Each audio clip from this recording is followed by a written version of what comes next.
Private First Class Emma Harris adjusted her patrol cap and squinted against the morning sun, the brim doing little to shield her eyes from the glare bouncing off the asphalt.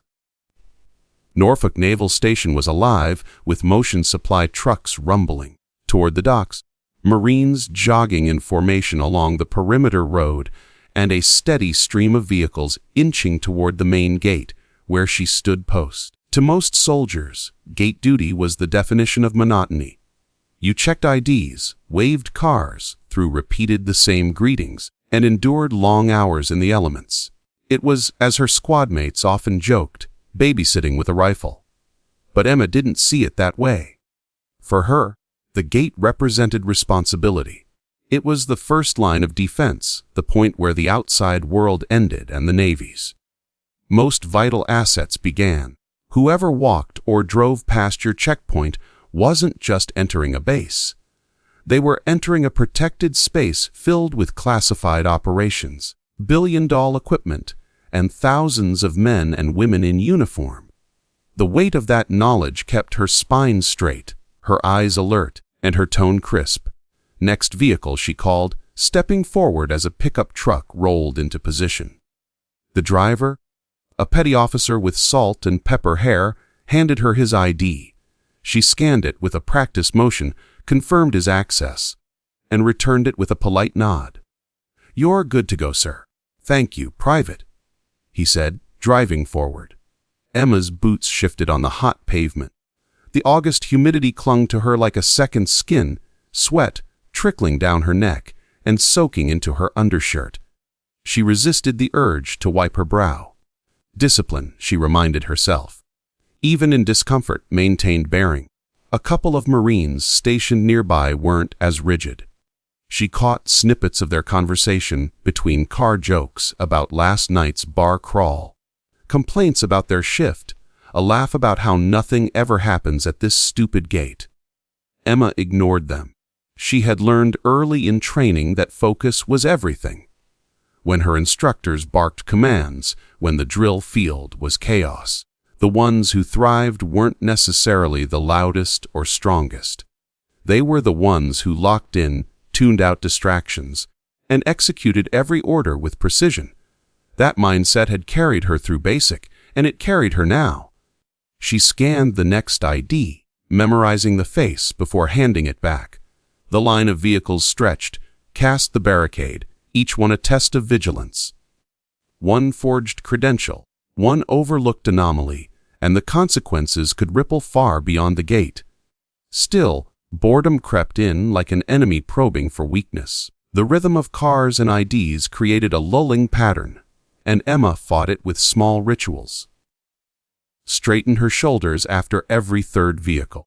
Shift her weight only at the halfway mark of an hour. Recite the general orders of a century silently when her mind began to drift. She wasn't here to coast through a shift. She was here to earn respect, though she doubted anyone noticed. That thought stung more than she admitted. She had enlisted with a fire in her chest, eager to prove herself. But in the weeks since arriving at Norfolk, her role had been reduced to this, standing watch day after day at the gate. Meanwhile, others in her unit were rotating through more prestigious assignments, working in secure facilities, shadowing officers, assisting with logistics. She wondered if her superiors doubted her potential, or if this was simply the lot of a newcomer. "Next vehicle," she said firmly, pushing the doubt aside. The sedan rolled forward. A civilian contractor leaned out the window, handing over credentials with a distracted glance at his phone. Emma's eyes narrowed. She studied the ID, cross, checked the holographic security strip, then lifted her gaze. "Sir, I'll need you to put the phone down while I verify," she said. The contractor sighed but complied. Emma handed back the card with a clipped thank you. The exchange lasted less than 30 seconds, but Emma's pulse quickened. Complacency was the enemy. She couldn't let herself slip, not even once. Hours passed. The sun climbed higher, baking the pavement. Her throat was dry, her stomach hollow, but she remained rooted in place. She thought of her father, a retired army sergeant who had drilled into her as a teenager. Respect is built when no one is watching. Do the small things right and the big things will follow. Those words became her private mantra. One she repeated with every ID checked, every salute rendered. Yet even she couldn't have imagined how soon those words would be tested. It began with a hum of anticipation. A black SUV appeared at the end of the line, its tinted windows reflecting the harsh sunlight. Something about its presence cut through the monotony. It wasn't just the vehicle itself. It was the way the Marines nearby suddenly straightened, their casual conversation dying mid-sentence. Emma's instincts sharpened. She tracked the SUV as it rolled closer, her grip tightening on her clipboard. Whoever was inside, they mattered. The SUV pulled up. The driver's window glided down, revealing a man in his 40s with close-cropped hair, a jawline carved from granite, and eyes that radiated quiet authority. His uniform was immaculate, the ribbons on his chest a silent record of battles fought and victories earned. He extended his ID card. Commander James Rohr, the text read. Emma's stomach flipped. She knew the name, even if she had never seen the man in person. Rohr wasn't just another officer. He was the commander, a decorated Navy SEAL. His exploits had circulated in hushed tones around the base. Stories of missions deep in hostile territory, of soldiers rescued against impossible odds, of scars hidden beneath his composed exterior. He was a man whose presence alone commanded silence. Emma's fingers trembled for half a second before she forced them steady. She examined the ID carefully, scanning the holograms, checking the expiration date, matching the photo to the face. In front of her, procedure, she reminded herself.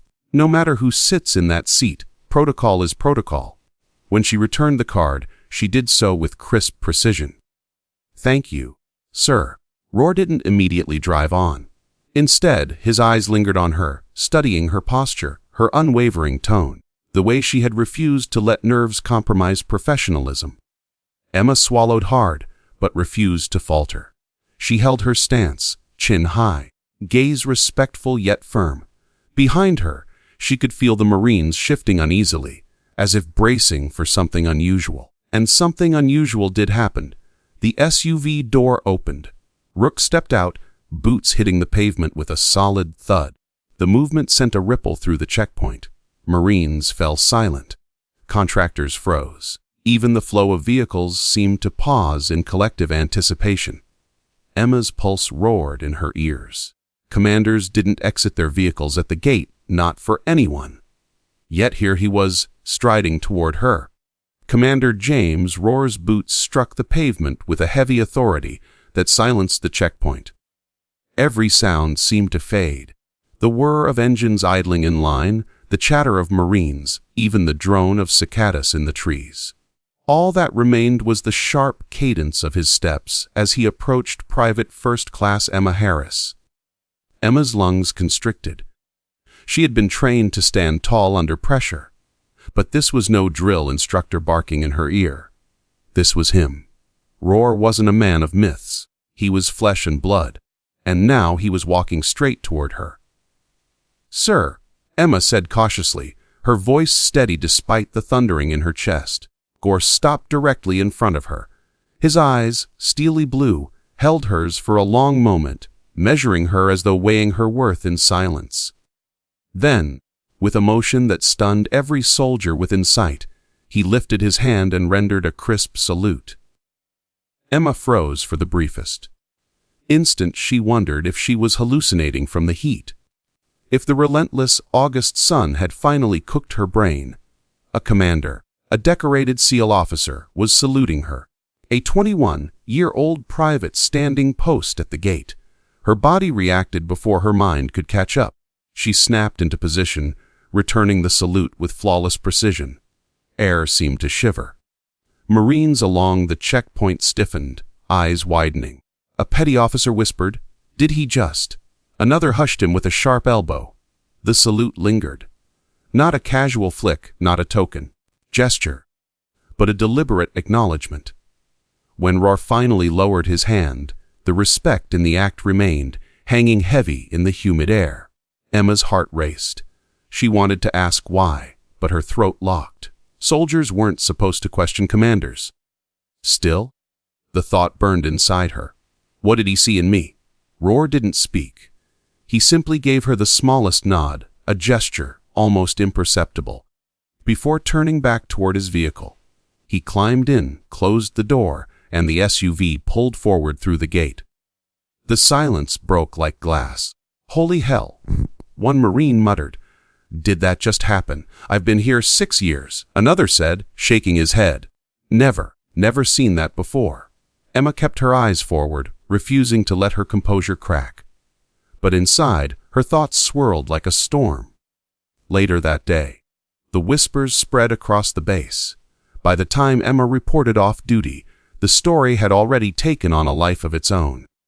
In the chow hall, soldiers leaned over their trays. You hear about the gate? Yeah. Roar saluted a private first. No way. I swear to God, half the checkpoint saw it. The rumor spread beyond her control. Emma could feel eyes following her when she walked through the corridors. Soldiers nudging each other, murmuring as she passed. She hated the attention, hated the spotlight it threw on her. She hadn't done anything heroic. She had just done her job. That night in the barracks, her roommate grinned like a cat who had found cream. You're famous, Specialist Torres teased, tossing a rolled-up sock across the room. Private Harris, the woman who made Roar salute. Stop, Emma muttered, unlacing her boots. I'm serious, Torres said, laughing. Do you know how many people would kill for that moment? You'll be a legend in basic training stories by next month. Emma shook her head.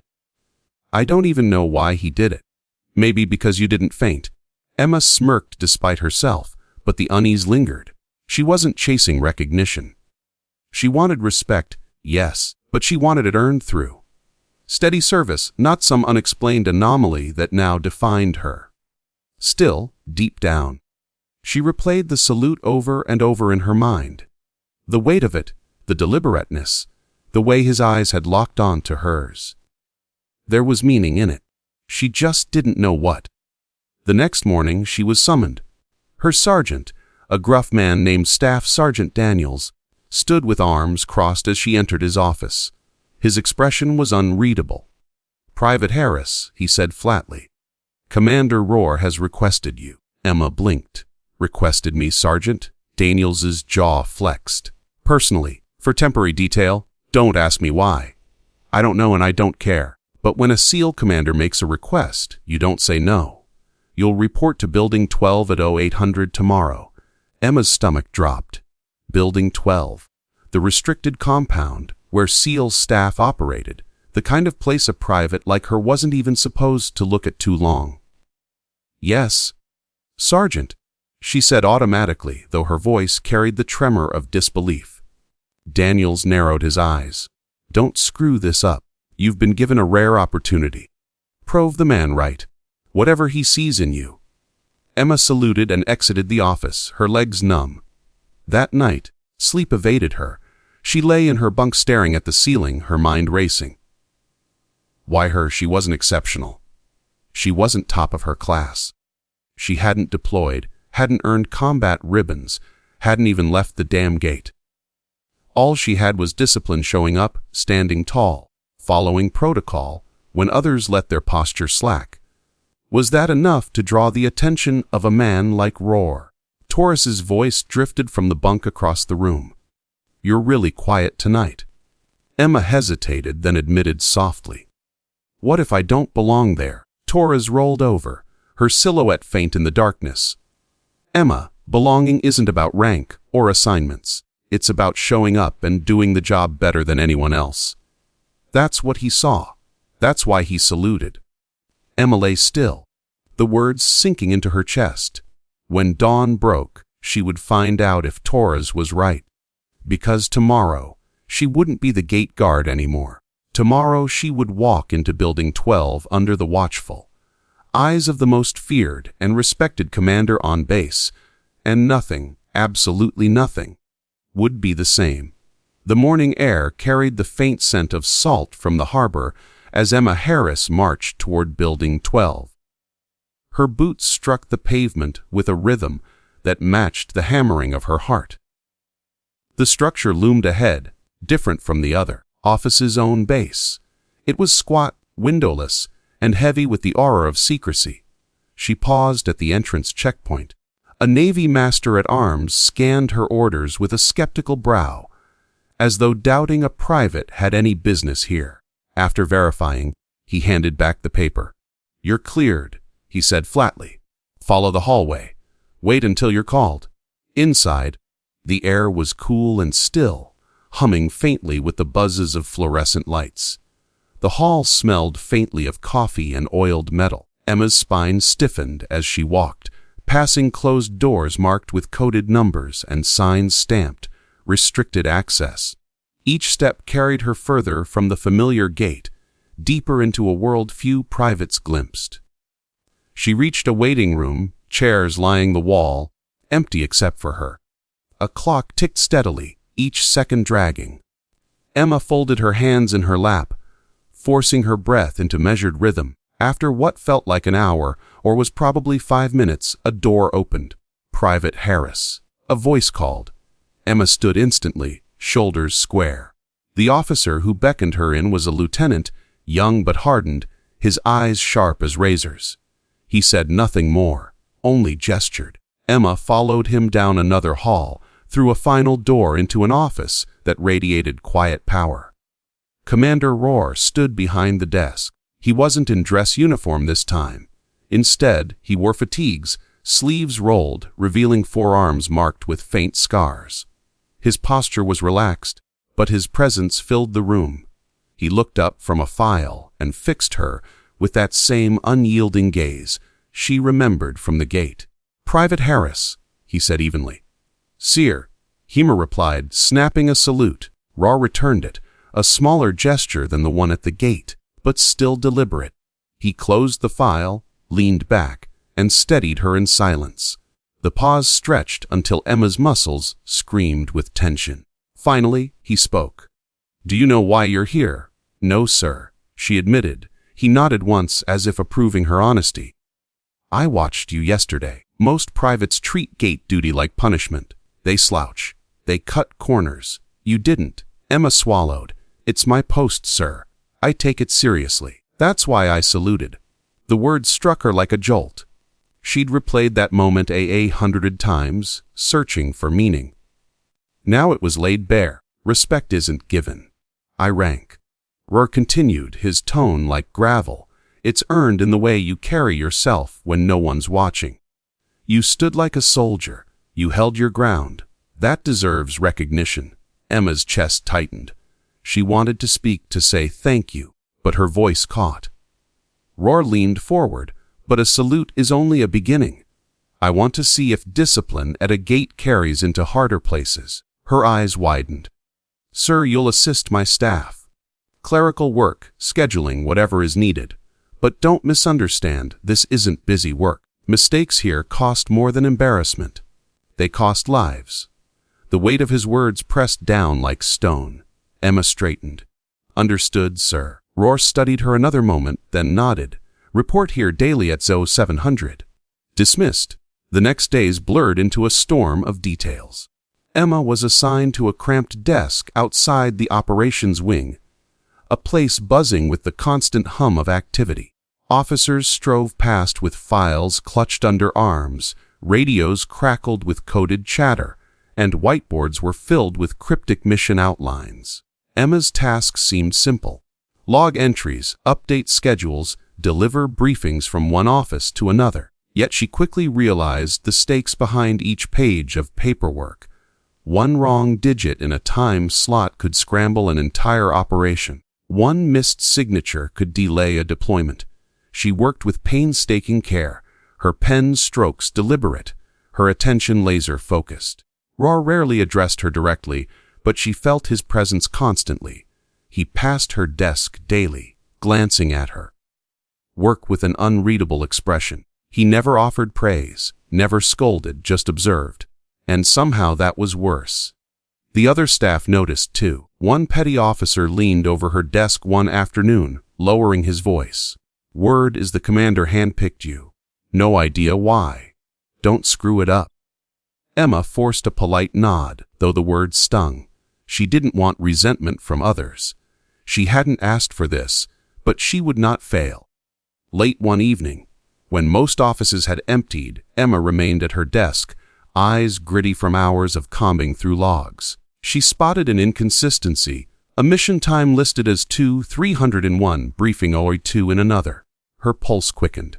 Which one was correct? She weighed her options. If she ignored it, maybe no one would notice.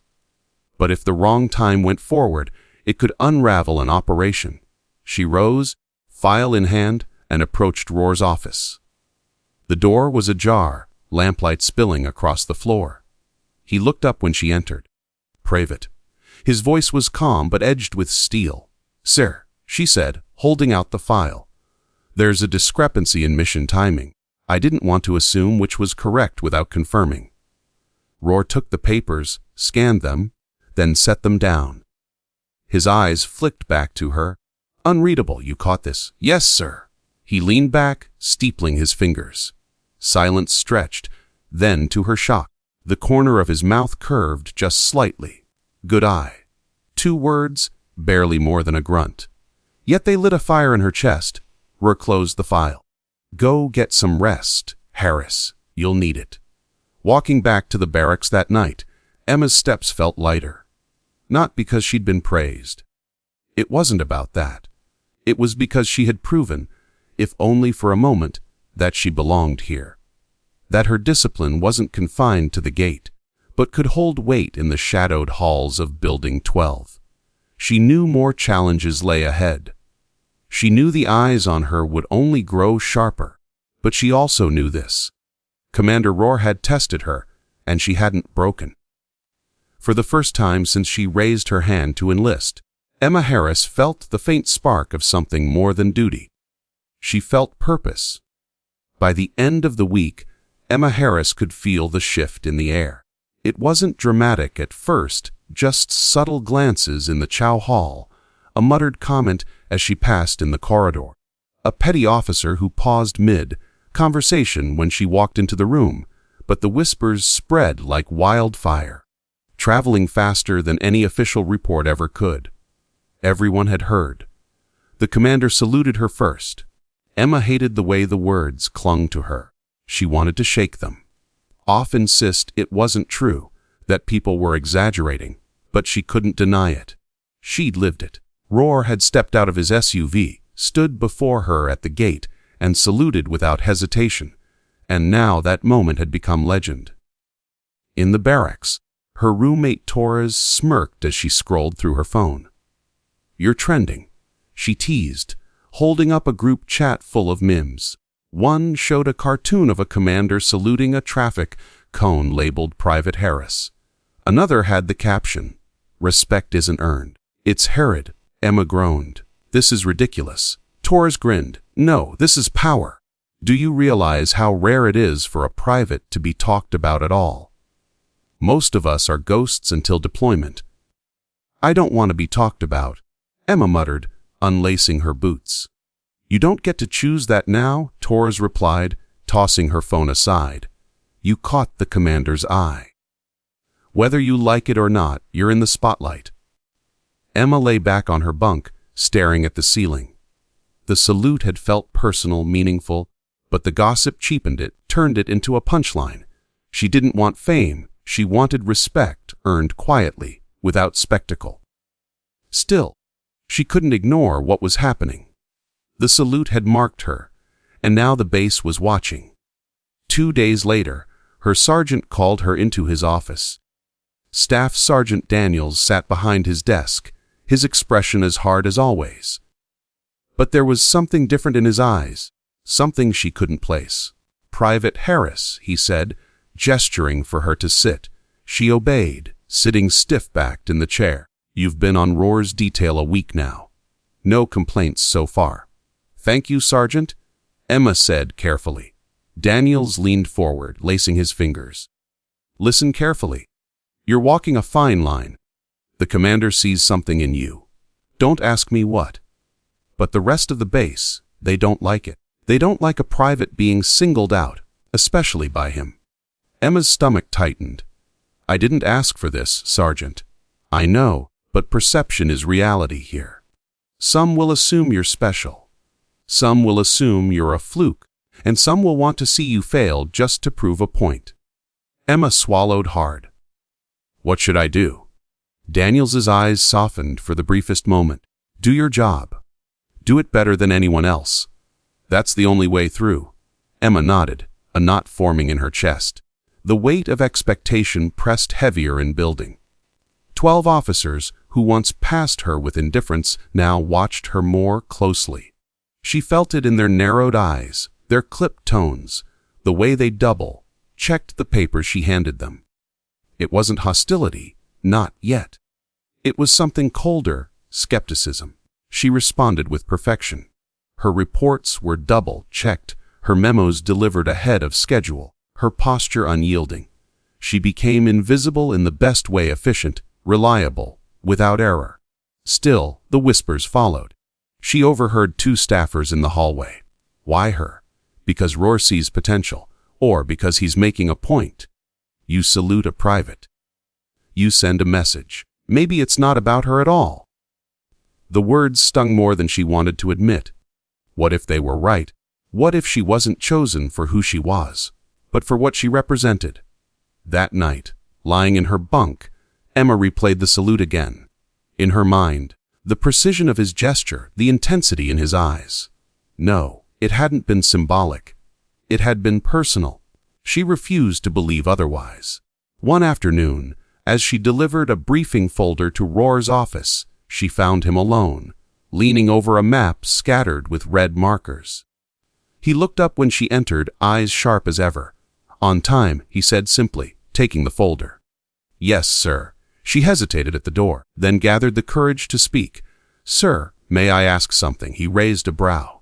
Go ahead. Why me? She asked softly. The room fell silent. Rohr studied her for a long moment, then set the folder aside. Because discipline is rare.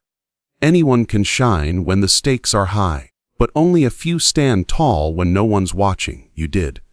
Emma's throat tightened. Rohr's gaze held hers.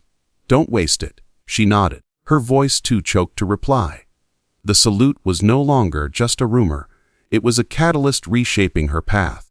Emma could feel it every time she put on her uniform. Every time she walked into Building 12, every time a fellow soldier looked at her with curiosity or resentment.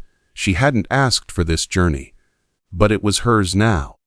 And deep down, a flicker of determination burned brighter than fear. If the base was watching, then she would give them something worth watching. The hum of fluorescent lights filled the narrow hallway as Emma Harris balanced a stack of files against her chest. She walked quickly, boots clicking against the tile floor of Building 12.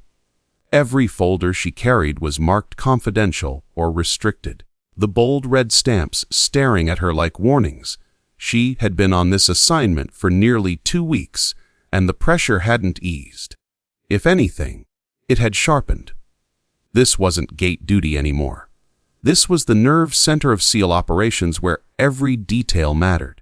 Clerical errors here didn't just mean reprimands. They meant missions compromised, lives endangered. Emma never forgot that her day began before dawn. She would wake in the barracks, dress in the dark, and step into the humid Virginia air as the base stirred awake. By 0700, she was seated at her small desk just outside Commander Rohr's office. At first, her tasks seemed mundane, typing schedules, organizing briefings, maintaining logs. But soon, she realized the weight of what she touched. A flight time adjusted here could reroute a deployment. A change in meeting order could mean one commander briefed before another. Tiny ripples that cascaded outward into the rhythm of the Navy's most elite fighters. And Rohr noticed everything. He never hovered, never lectured, but she felt his eyes on her like a shadow. He would glance at her desk as he passed, sometimes nodding faintly when her files were arranged with military precision, sometimes saying nothing at all, That silence kept her sharp. One afternoon, as Emma delivered a folder to the operations wing, she overheard voices from inside. "Why is she here?" One officer muttered. "Rocker handpicked her." Another replied, "She's a private. For God's sake, we've got senior staff with years of experience, and yet he trusts her." The second officer said, "You think that's an accident?" Emma's chest tightened. She turned quickly down the hallway before they noticed her. The doubt gnawed at her. She didn't want to be seen as the commander's experiment. She wanted to be seen as competent in her own right. Later that week, her test came. She was reviewing a logistics memo when she spotted a discrepancy. Two sets of coordinates only a few numbers apart, but pointing to entirely different grid locations. If left unchecked, the error could reroute an entire supply drop to the wrong site. Emma's pulse quickened. She could ignore it. No one would blame her. It wasn't her report. But something in her gut screamed otherwise. She rose, memo in hand, and knocked on Roarp's door. "Enter," came his voice. She stepped in, saluting quickly. "Sir, I found a discrepancy in the logistics memo. I wasn't sure which was correct." Roar took the paper, scanning it in silence. He looked up, eyes sharp. "You caught this?" "Yes, sir." He set the file down, leaned back, and regarded her steadily. The silence stretched until she thought she'd made a mistake. Then, finally, he said, "Good." Most would have passed it along without question. Emma exhaled slowly, tension releasing from her chest. That night she lay awake in her bunk, replaying his words, 2 syllables. Good. But from him it felt heavier than metals. Over time, the pattern repeated. Small details crossed her desk, each one a hidden test. A flight manifest missing a name, a supply request with mismatched codes, a meeting note with the wrong kind zone. Each time, Emma caught it, corrected it, or flagged it. And each time, Roar's expression gave nothing away. Until one evening, she was gathering files for the next morning's briefing when Roar approached her desk. "You know why these small things matter?" he asked, voice low. Emma straightened. "Because small mistakes lead to bigger ones, sir." Roar shook his head slightly. "Because lives ride on them. A misstep coordinate isn't just ink on a page. It's a helicopter landing in the wrong valley. It's a team waiting in the dark and finding no resupply. Discipline in detail is discipline in battle." Emma's throat tightened. "Yes, sir." He studied her a moment longer. "Don't ever forget that." Word of Emma's growing role continued to spread. Some respected her, others resented her. She felt it in the glances, the hushed conversations that fell silent when she entered. But she also noticed something else. Younger soldiers, new privates, recruits fresh from training, looked at her differently, not with envy, but with hope. She caught one whispering to another in the mess line. "That's her." The one Roar saluted. It embarrassed her, but it also lit a fire in her chest. If she was going to be seen, she wanted to be seen as worthy. One late night, as she organized files, she realized she hadn't been back to the gate in weeks. She missed it. Oddly enough, the hum of cars, the rhythm of IDs, the discipline of standing post, that was where she'd learned her lessons, where she'd been tested in silence. Now the test was louder, sharper, and infinitely heavier. But she would meet it the same way, by standing tall, by refusing to falter, by carrying discipline in every breath, whether anyone noticed or not.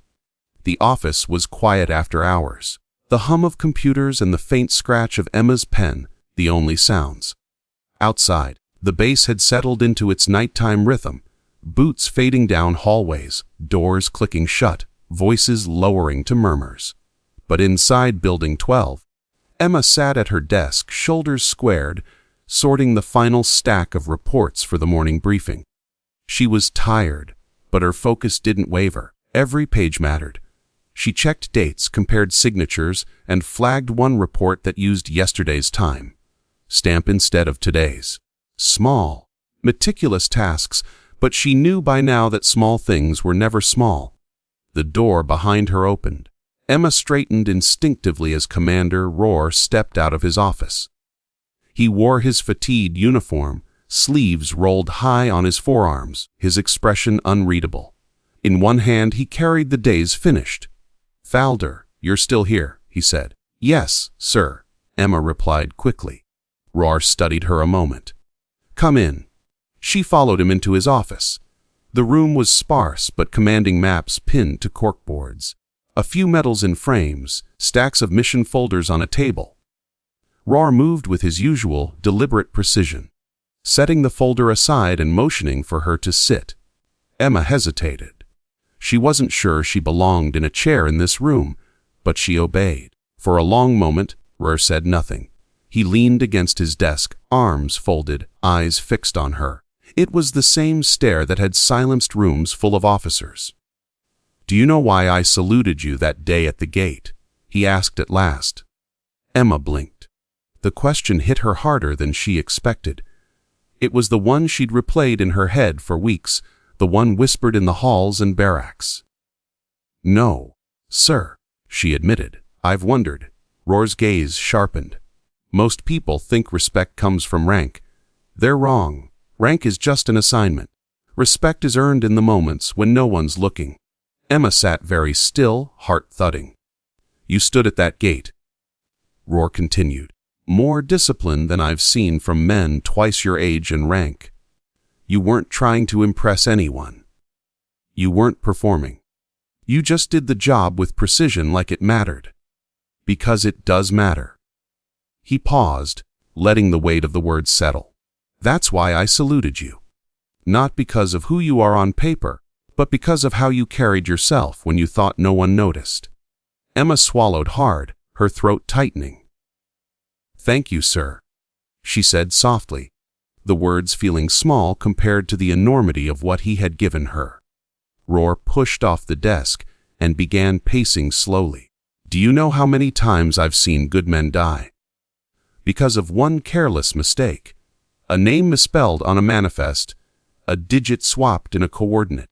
Tiny things, things most people shrug at.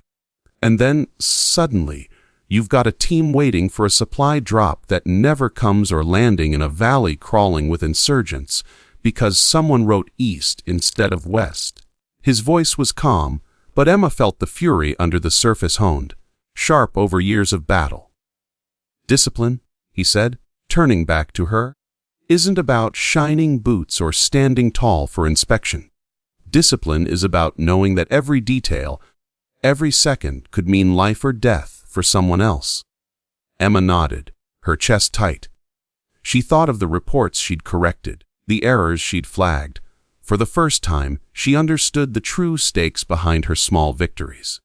"Sir," she said carefully, "why tell me this?" Roar's eyes softened slightly. "Because you already understand it, even if you don't realize it yet. You proved it at that gate, and you've proven it every day since. My job is to sharpen that instinct in you, not smother it." The words lodged in Emma's chest like anchors. For so long she had doubted whether she belonged in this role. She worried she was a token, a symbol of Roar's point to others. But now she saw it differently. He wasn't using her. He was testing her. And in his own way, he was teaching her. "Sir," she asked after a pause, "do you regret it?" "Saluting me? I mean." Roar gave a faint, almost imperceptible smile.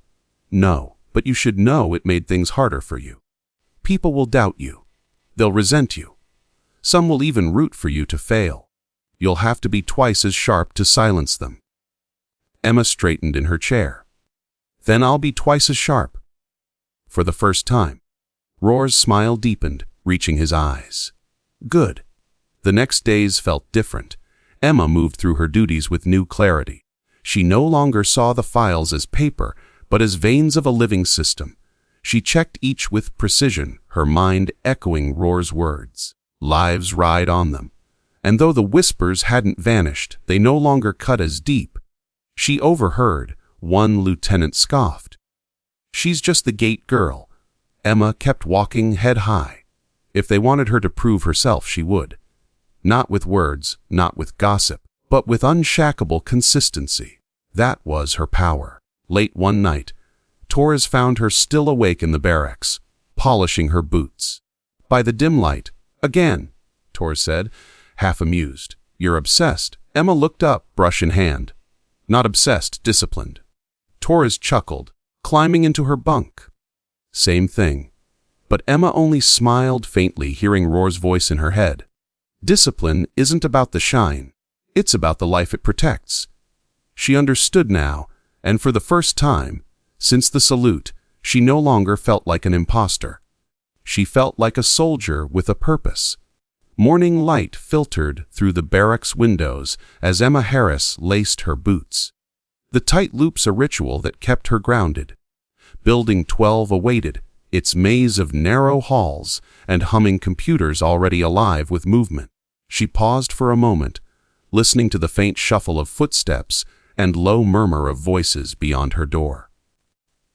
She had been here for nearly a month now, and every day reinforced one truth. This assignment was more than a job. It was a proving ground. A salutation at the gate, once a fleeting moment, had become a defining symbol for her peers. Some saw her as lucky, others as privileged. Some whispered with admiration, others with resentment. Emma felt it in every glance, every hushed exchange, every double take as she walked past. By now, she had learned not to let it shake her. Discipline wasn't only about accuracy in paperwork or precision in schedules. It was about bearing, composure, and the silent assertion of competence. At the operations wing, younger privates often lingered near her desk, ostensibly to ask questions about logistics. Though Emma quickly realized they were there to observe, their curiosity was palpable. One morning, a recruit named Daniels, 19-year-old from North Carolina, hesitated at her cubicle, nervously shifting from foot to foot. Private Harris," he stammered. "I heard you were, the one Roar saluted." Emma looked up carefully, neutral. "Yes," she said simply. His eyes widened. "Wow, that's, respect isn't given by rank," Emma said, finishing the thought for him. "It's earned by how you carry yourself when no one's looking." That's all it was. Daniels nodded slowly, absorbing the weight of her words. "I guess I've been slacking at the gate myself," he admitted. "Then start today," Emma said, her tone firm but not unkind. "Discipline is cumulative. It builds over time. Nobody notices the small things until they matter." He left, jaw tight with newfound determination. Emma leaned back in her chair, realizing she had just passed on the lesson Roar had taught her, and it felt important. The influence wasn't universal. Some officers and staff still regarded her with thinly veiled skepticism. Why does he even keep her around? One lieutenant muttered in the hallway, voice low. "She's just a private." Emma heard it, of course, but she no longer allowed herself to flinch. She responded with action, not argument. Reports were checked and rechecked, schedules flawless, memos accurate to the smallest digit. When errors appeared elsewhere, she corrected them silently and efficiently, never seeking recognition. Her work spoke louder than any gossip. One afternoon, a critical situation emerged. A last-minute personnel change threatened to derail an operational briefing. Names were mismatched, rooms double, booked, and timelines impossible. Staffers scrambled, muttering curses under their breath. Emma took a deep breath, pulling out her checklist. She moved quickly, reallocating rooms, adjusting schedules, notifying officers. By the time the commander arrived, every detail was aligned. The chaos smoothed over, as if it had never existed. Roar entered, noting the calm efficiency of the office. His eyes found hers just briefly before he nodded. No words, but she understood. That evening, back at her desk, Emma reflected on the day. The salutation at the gate had been a spark. Now it was a responsibility. Younger soldiers looked to her for guidance, whether she sought it or not. She was setting a standard, demonstrating that competence and composure mattered more than rank or recognition. Even those who resented her influence couldn't deny her consistency. Yet resentment was still present. She overheard one senior staffer whispering to another, "She's getting too much attention. A private shouldn't be influencing operations this way." Another replied, "Don't forget Commander Rohr chose her. We follow him, not gossip." Emma didn't respond.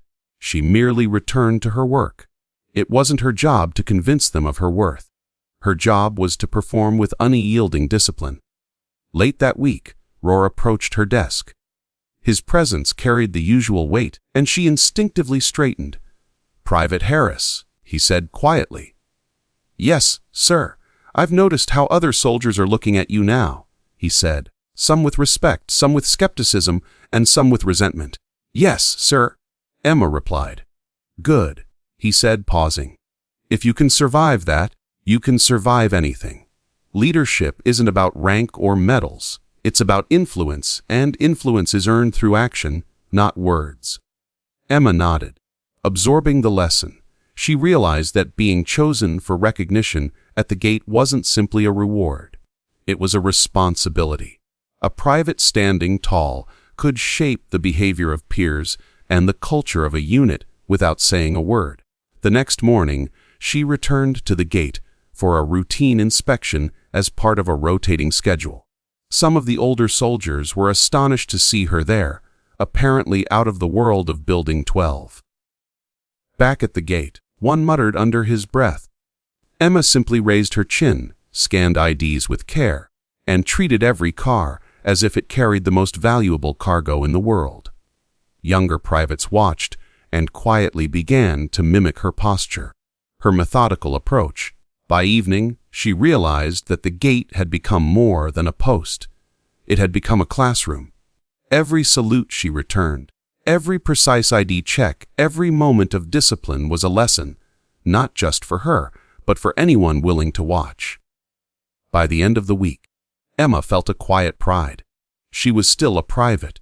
She still answered to the commander, but she was no longer just someone Rohr had saluted.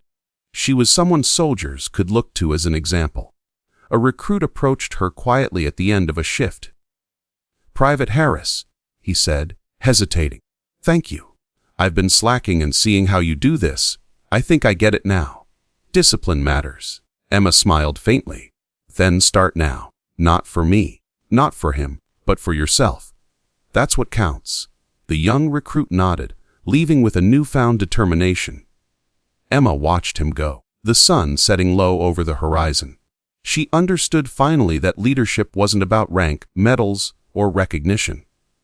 It was about influence, the quiet, consistent shaping of those around you, and she had begun to shape the base itself silently, steadily. That night, lying in her bunk, she reflected on the journey. The commander's salute had been a spark, but the real lesson lay in responsibility. She realized she had earned the attention not for luck, but for discipline, precision, and the refusal to falter. And now others were following. Whether they liked it or not, the weight was heavy, but it felt right.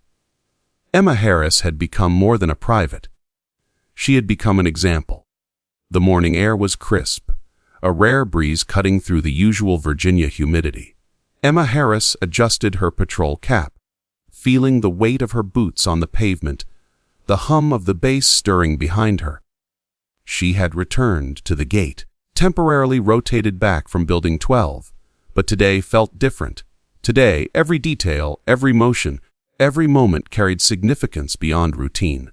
Her assignment had grown far beyond checking IDs. For weeks, she had been trusted with sensitive files, critical memos, and the small yet deadly tasks that kept elite CL operations running smoothly. Every day had been a lesson in discipline, vigilance, and quiet leadership. Today, that training would be put to the ultimate test. It began subtly, almost imperceptibly. She was midway through a shift when a black SUV rolled up slowly. Her heart skipped a beat. She recognized the vehicle immediately, Commander Rohr. The same vehicle, the same aura of quiet authority she had first encountered weeks ago. The driver handed over an ID without speaking. Emma scanned it, confirmed the credential, and handed it back with the usual, "You're good to go." "Sir," But Roar did not drive on. He stepped out, his presence filling the gate with an invisible pressure. Emma straightened instantly, saluting as he approached. Roar returned the salute, deliberate and precise, the same way he had that first day. But today there was something different in his expression. A subtle approval, a quiet acknowledgement of the journey she had completed. He spoke softly. "Private Harris, follow me." Her pulse quickened. She obeyed, walking beside him to a nearby administrative building.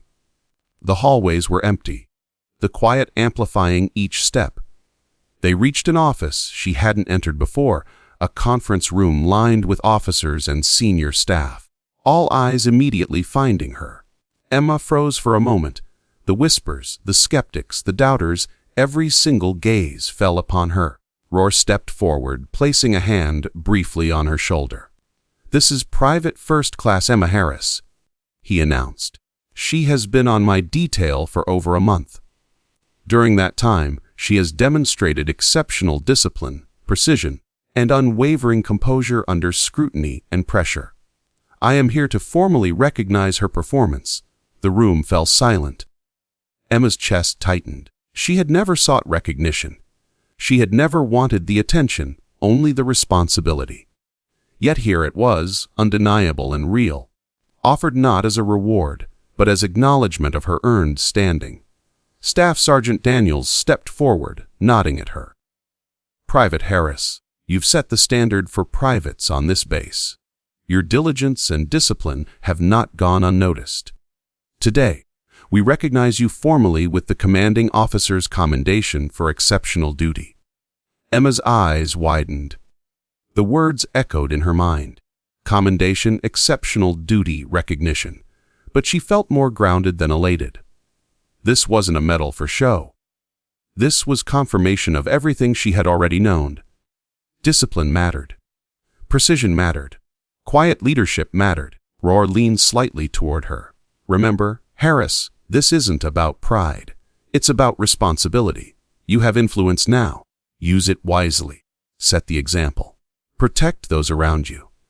Even when no one is watching, Emma nodded, absorbing the gravity of his words. The applause that followed was polite but genuine. Fellow privates offered nods, officers gave brief smiles, and even those who had doubted her seemed to acknowledge the truth of her abilities. Emma realized in that moment that respect wasn't demanded. It was earned quietly and consistently until even skeptics could no longer ignore it. She accepted the commendation with a small bow, her salute crisp. She didn't feel superior. She felt accountable. Roar's eyes met hers again. In that gaze, there was no pretense, no expectation beyond what she had already proven capable of, just acknowledgement and trust. After the ceremony, she returned to Building 12. Tasks awaited just as demanding as before. But something had shifted. Every memo, every file, every scheduling detail now carried weight. Not just because mistakes could cost lives, but because she had earned a place where her decisions truly mattered. A younger recruit approached her desk cautiously. "Private Harris," he said, eyes wide. I want to do what you do. How do you stay like that?" "Calm, focused, respected." Emma smiled faintly, the memory of Roar's words echoing in her mind. Discipline isn't a show. It's quiet, steady. You do the job correctly even when no one sees. You carry it into every task, no matter how small. That's how respect is earned. The recruit nodded, taking the advice to heart. Emma realized her influence extended far beyond Building 12, far beyond the gate. She was shaping behavior, instilling discipline, and setting a standard that would ripple across the base. That evening, Emma returned the gate. The sun was setting, bathing the asphalt in amber light. She adjusted her patrol cap, checked IDs with meticulous care, and moved with the same precision she had demonstrated from day one. She felt grounded, connected to the place where her journey had begun, the site of the first recognition of her potential.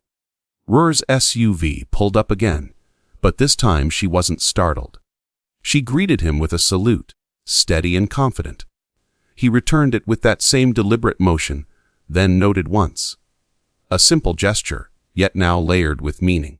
No longer a test, no longer a mystery, now acknowledgement. Walking back to the barracks, Emma reflected on the journey. She had started as a private assigned to the gate, overlooked and underestimated, but her discipline, vigilance, and quiet commitment had earned her the respect of the most formidable CL commander on base.